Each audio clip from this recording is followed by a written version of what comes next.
মুসলমান ভাইরা আমার, মুসা আলাইহিস সালাতু ওয়াস সালাম আল্লাহকে ডাক দিয়ে বলল, গো গো আসমান জমিনের মালিক আমাদের আল্লাহ,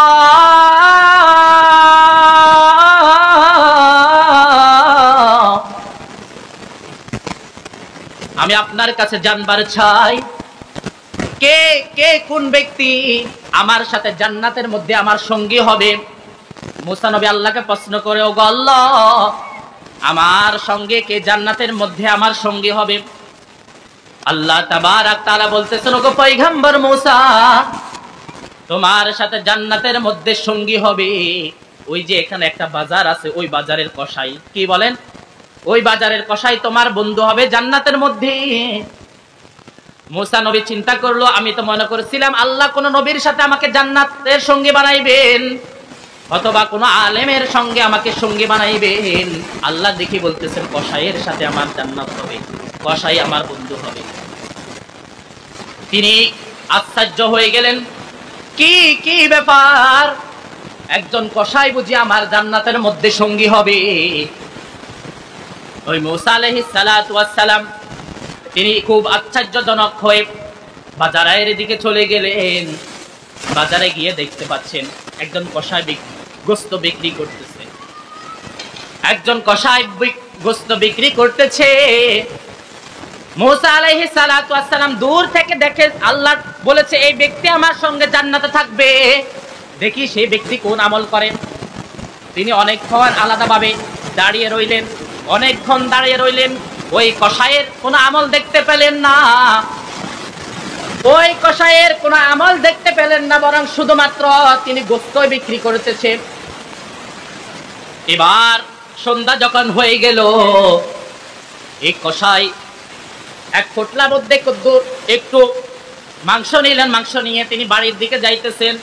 মুসা আলাইহিস সালাতু ওয়াস সালাম তার পিছে পিছে যাইতেছেন। মুসা পয়গম্বর বলতেছেন, ও ভাই কসাই ভাই, আমি তোমার বাড়ির মেহমান হতে চাই, তোমার মতামত কি, তোমার টেন্ডেন্সি কি বলো? মুসা আলাইহিস সালাতু ওয়াস সালাম বলতেছেন, তোমার বাড়ির আমি সঙ্গী হতে চাই, তোমার বাড়ির আমি খাবার খেতে চাই, তোমার মতামত কি? ওই লোকটি বলল, তাহলে চলুন, কারণ মেহমানদারি করা আল্লাহ তাবারাক তাআলার পছন্দ, চলুন আমি আপনাকে মেহমানদারি করাবো। নিয়ে গেলেন মুসা আলাইহিস সালাতু ওয়াস সালামকে ওই কসাই বাড়ির দিকে নিয়ে গেলেন। বাড়িতে নিয়ে গেলেন। মুসা নবীর মনের মধ্যে চিন্তা, এই ব্যক্তির কোন আমল আছে যে আমলের কারণে আল্লাহ তাবারাক তাআলা তাকে জান্নাতের মধ্যে আমার সঙ্গী করবেন। তখন মুসা আলাইহিস সালাতু ওয়াস সালাম তার বাড়ির মধ্যে চলে গেলেন। এবার ওই কসাই ঘরের মধ্যে গিয়ে তিনি তার একজন বৃদ্ধ মা আছে, ওই মাকে ঘুম থেকে জাগালেন, গোশত পাক করালেন স্ত্রীর হাতে। ওই মাকে ঘুম থেকে জাগিয়ে প্রথমে সর্বাবস্থায় রুটি দিয়ে গোশত দিয়ে তাকে খাওয়াইছেন। মুসা নবী এগুলো দেখতেছেন, মুসা পয়গম্বর এগুলো দেখতে পাচ্ছেন।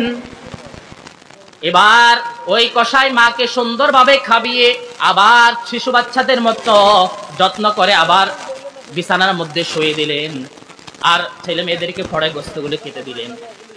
মুসা পয়গম্বর বলেন, ও কসাই ভাই, ইনি তোমার কি বৃদ্ধ মহিলা, ইনি তোমার কি হয়?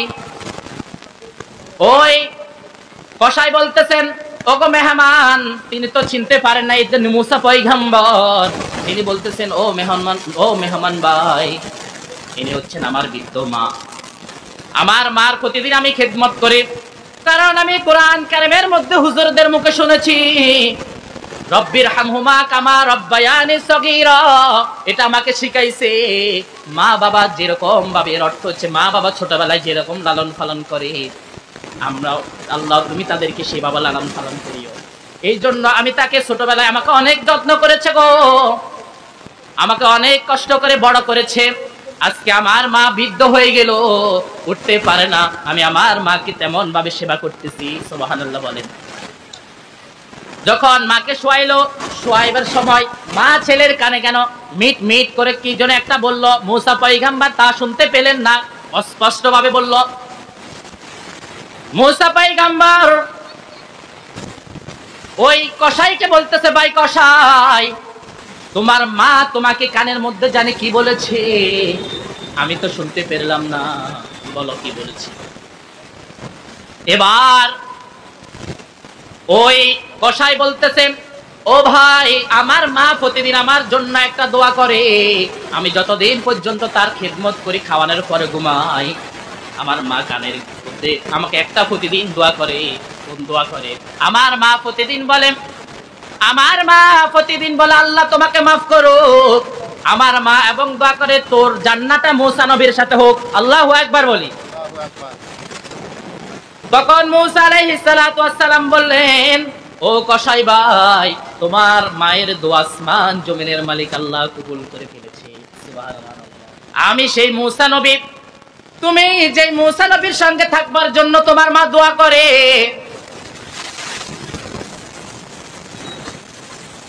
তোমার মা যেই দোয়া করে সেই দোয়া কবুল।